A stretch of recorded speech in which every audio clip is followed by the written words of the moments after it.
This is a recording of this year's Virtual Residency Fair.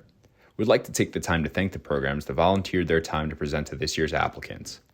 This year's PM&R Scholars Virtual Residency Fair is supported by PM&R Recap and Ultrasound Guidance. PM&R Recap is the leading resource for your physiatry board preparation, clinical preparation, audition rotations, and beyond. PM&R Recap offers 35 hours of review videos, hundreds of review questions, and oral board cases to help you become the best physiatrist that you can be. Head to pmnrrecap.com to learn more. Ultrasound Guidance is the innovative new online ultrasound learning platform that gives you instant access to expert instruction. With rapid scans and complete scans of every joint and peripheral nerve, Ultrasound Guidance is the perfect way to jumpstart your MSK ultrasound learning. Visit ultrasoundguidance.com to learn more. Cool. All right, so this is our program, UC Davis Physical Medicine Rehab Program. We're located in Sacramento, California, in the beautiful state of California, up here in Northern California. I'll talk a little bit more about that for those who aren't familiar, but let's get into it. This is our class. We're a small program. Historically, we had 3 residents per year, where 2 of them were categorical and 1 advanced. Lately, as part of our newer model, especially as we are kind of increasing our census of patients, we've kind of progressed to 4-person class. My particular year was a 3-person class because that was COVID. Oops. We do have fellowships.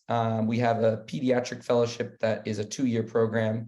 And then every year we get to meet a new wonderful sports and a neuromuscular fellowship. I'll go a little bit into that, but we are the only PM&R program with an ACGME accredited neuromuscular fellowship. So this is us. This is our wonderful group. I am a DO and I have another DO classmate as well. So we kind of have a mix of both MDs and DOs. At the bottom of your screen are Austin and Dakin, who are currently in their intern year here at Davis. We have another 2 great future co-residents that are doing their advanced program at different programs. So this is our group. We have a great mix of people with various interests in PM&R. PGY4's Mitch and Whitney are just submitted their fellowship applications for sports. So we're excited to see, how things turn out for them. Just kind of going into the meat and potatoes of our program itself, this is our schedule. Over here on the left, you can kind of see a very broad sort of PGY1 experience. Again, you will be, if you come to our program, you will either be in the advanced or categorical. This is if you are one of the categorical residents. You will be doing majority of your time on our IM wards. You'll kind of rotate at various hospitals, at the VA, Kaiser. You'll get a chance to do surgery. You'll work with our neurosurgeons as well as our orthopedic spine surgeons. Some outpatients, and you definitely have neurology, kind of the more PM&R related specialties. And we do overlap, of course, with them in our PM&R program. We kind of have 2 separate weeks spread out throughout the year where you come and join us, do some outpatient and inpatient work as well. As far as our actual residency in PM&R, it's kind of a spaced repetition. So you don't only get inpatient in your PGY2 year, and then are first starting, say outpatient or EMGs or procedures in your various years. You get all of it every year. So I think it's really helpful. I myself am interested in doing a fellowship, and to get that exposure in my first year, and then to kind of get it again as a PGY3 and then again as a 4, I think it's really valuable. We do have elective time as well as a 4. That is a 4-week opportunity very early on in your PGY4 year. But for some of those fellowships, say if you are interested in doing one, as we're a small class, there is opportunity to, squeeze in an elective as a PGY3 as well. This is another little, if you're a visual person, to kind of see the way that we sort of spread out our different rotations. Generally, if you, as a 4-person class, each rotation is 6 weeks. We try to mix things up and spread things around as much as possible. As far as our didactics goes, We do have didactics twice a week. The big one is our Tuesday mornings, kind of like at Honor Health. We just had ours this morning. They run from 7:30 to 10:30.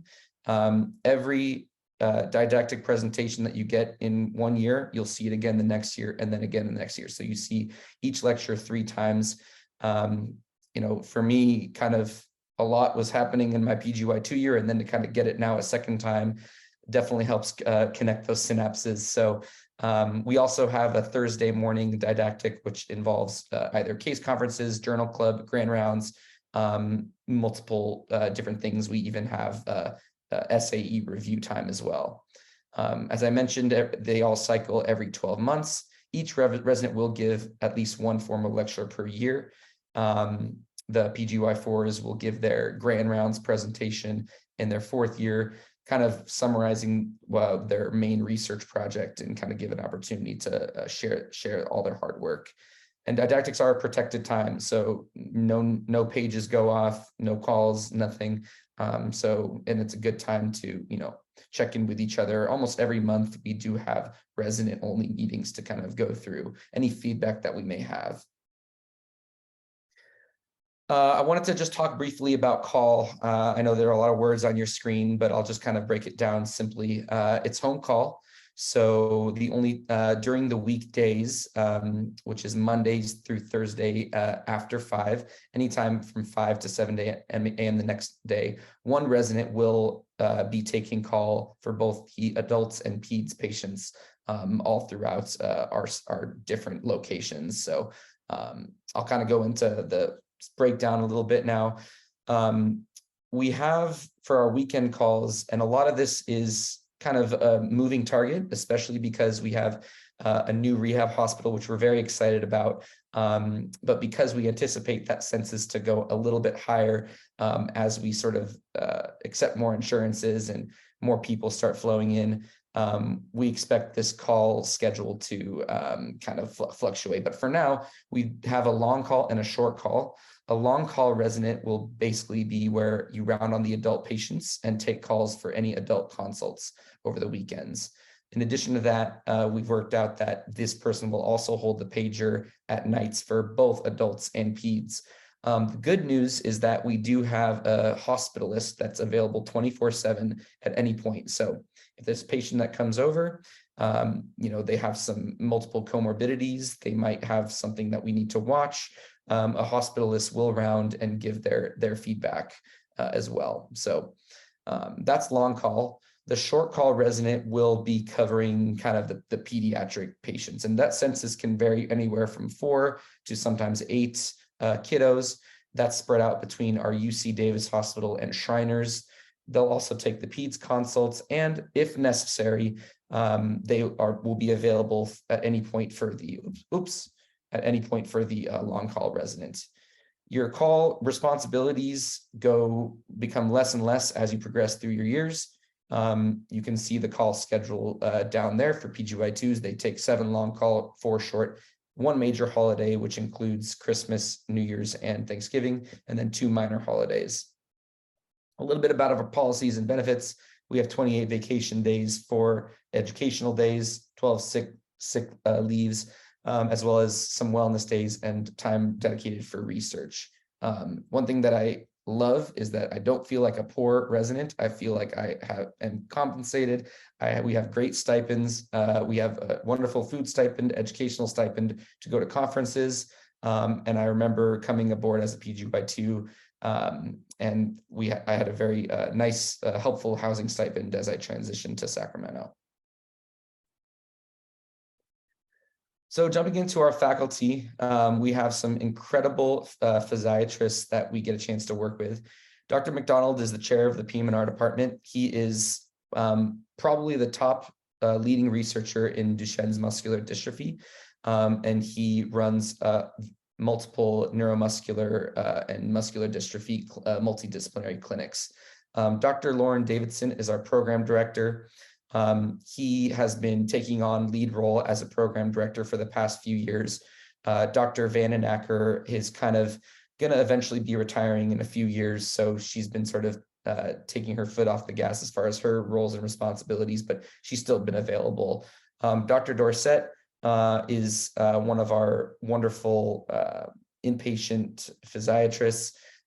Dr. Waite is running the sports medicine fellowship and is one of our great sports medicine fellows. Attendings, and then a lot of other great physicians, Dr. Christian, who's kind of a Davis lifer, Dr. Herman, who kind of helps with our research projects, and then I'll kind of get into the rest of the faculty as we go along. A little bit about our inpatient rehab. This is run by Drs. Dorsett and Dr. Neudorf, who's also an alumni. We take consults from our UC Davis Medical Center. It's a tertiary level 1 trauma center. We treat common and uncommon rehab diagnoses, and we have inpatient pediatric rehab units at UC Davis and Shriners as well. We are very excited to have just opened up our new inpatient rehab hospital where we take those patients. It's a joint venture. It just opened up this July 2023, and it's a wonderful facility, big rooms, lots of sunlight coming in, and a wonderful gym. So, of course, with any new building, we're kind of working out the kinks, but things have been up and running so far. I'm going to jump into some of our PM&R general and subspecialty clinics, and then Quinn is going to take over after that. So I mentioned Dr. McDonald and our neuromuscular clinics. We have accredited both Muscular Dystrophy Association and ALS Association clinics that when you're in the room, you kind of have multiple physicians, interprofessional therapists and pulmonologists, RTs. So it's really a great opportunity to learn and to give these patients the care that they deserve. We do molecular genetic studies, EMGs, which I'll get into. And as I mentioned before, we're the only PM&R based ACGME accredited neuromuscular fellowship in the US. We have EMG clinics and workshops. You'll not have any problem hitting your numbers. You'll get started with your PGY 2-year. I'd say this is one of the strengths of our program is our EMG exposure. We work with both pediatrics and adult patients. You'll do this at UC Davis, VA Mather, Shriners, and a lot of practice during didactics. So we get a lot of preparation. We do a lot of questions and stuff. And I've nearly hit all my numbers, and I'm just starting my PGY 3-year. We treat spinal cord injuries. The clinic is run by Dr. Dan Neudorf. And we also have spasticity management where we manage pumps. We learn about troubleshooting and programming. We'll do Botox injections and then also manage oral antispasmodic medications. So I will turn it over now to Quinn Howard for some of the other clinics. Hi guys, I'm Quinn. We're going to keep moving along here. So we have great adult amputee rehabilitation and prosthetics. It's run by Dr. Shin, both at UC Davis and at the VA. You'll learn lower limb amputation medicine and also upper extremity amputation medicine. In addition, we do see kids with amputations, and that's done over at Shriners. Next slide. This is we're going to talk about C Street Clinic, where we have our spine and sports. So sports medicine, you'll see one of our faculty up there in the left corner. That's Dr. Faustin. She's talking to Simone Biles because she's the USA Gymnastics team physician. In addition, we have lots of opportunities for sideline coverage. We cover UC Davis sports and also have some opportunities for volunteering with Sac State as well. In the right lower corner, you'll see us volunteering at the marathon. And then this is at the bottom, you'll see our sports faculty all lined up there. So for spine, we get a lot of non-op spine. It's done by Dr. Shin and Dr. Van Nacker. We will evaluate people, send them off to interventional procedures.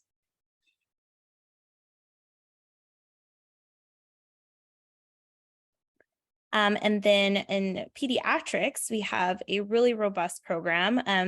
A lot of we're really lucky to be right across the street from Shriners, which takes And our Shriners in particular takes a lot of different pathology. We're actually a burn center as well. So there you'll see, as far as on the peds inpatient side, spinal cord injury, burns, traumatic brain injuries.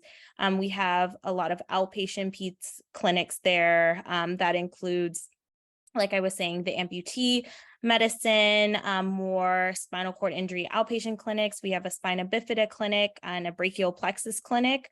You'll also do EMGs. Sometimes we even go to the OR and do EMGs under anesthesia as well. Cerebral palsy is big. Yeah. 5 minutes remaining. And a really cool opportunity at Shriners, we have a gait motion analysis lab. So you get to experience like an hour-long gait study. Super interesting. I think that also helps us stand out. We have pediatric sports medicine done by Dr. Ingerson. And then we also have a dedicated VA rotation. This is where we get most of our interventional pain procedures, where we do our spine injections, epidurals, facet blocks, everything like that. In addition, you'll do some more general PM&R stuff there as well. We have opportunity for occupational medicine. We rotate through Kaiser. I think that's also a unique experience. Historically, we've gone to Mercy, which is another inpatient experience. So not only do you get an inpatient experience at Davis, but also at a different facility, so you can see how different things run. All right, didactics. These are just some photos of us doing EMGs on each other, ultrasound. We have opportunities for volunteering and adaptive sports.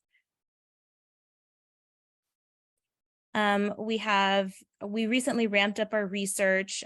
We have many residents going to conferences, presenting their research, and we have great mentors.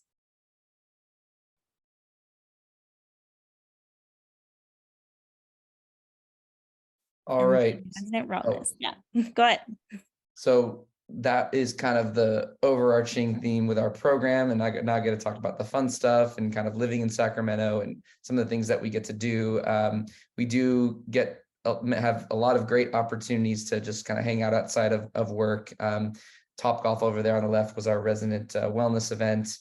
Lake Tahoe is a 2-hour drive away. And there's also the Sacramento River and American River where we can just kind of go floating. This is a few years ago with Dr. Waite there at the bottom. It was a fun Zumba class, I'm sure.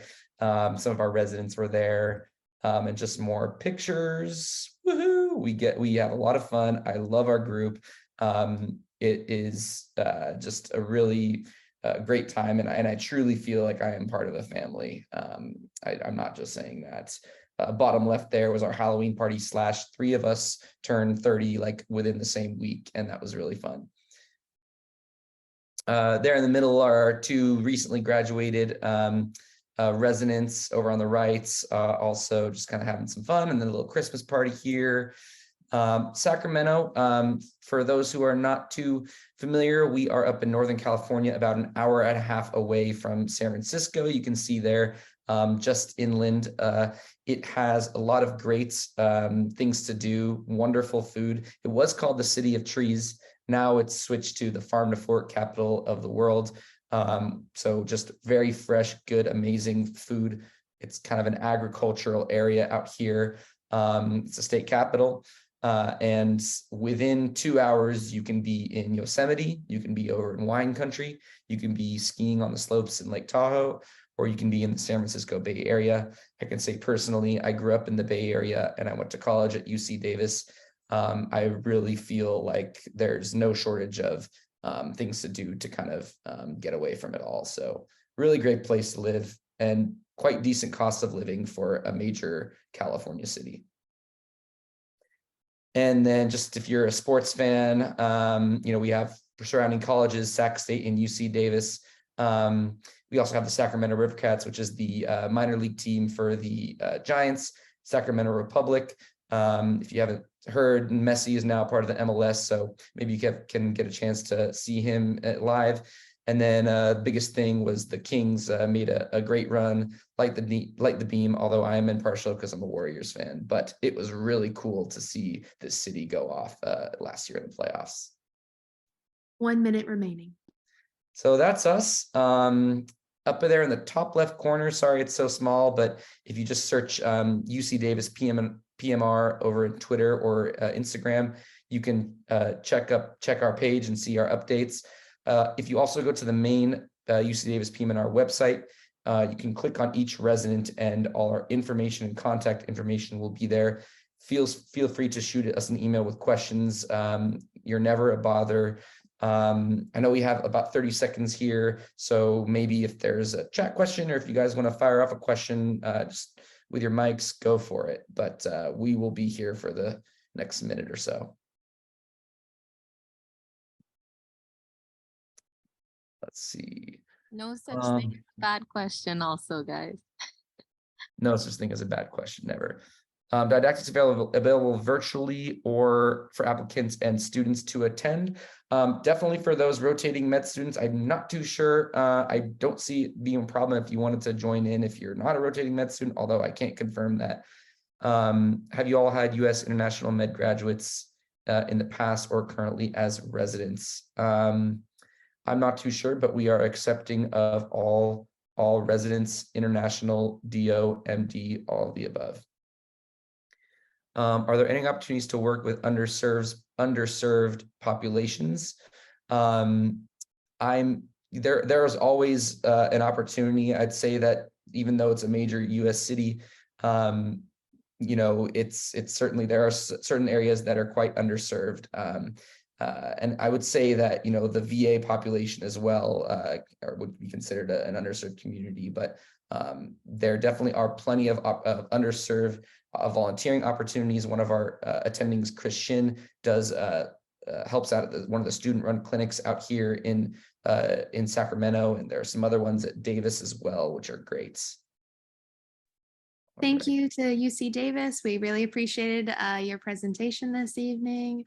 Last but certainly not least, we'll keep the room open until 10:35. So if anyone wants to monitor the chat, that is totally fine. Students, thank you for your attendance this evening.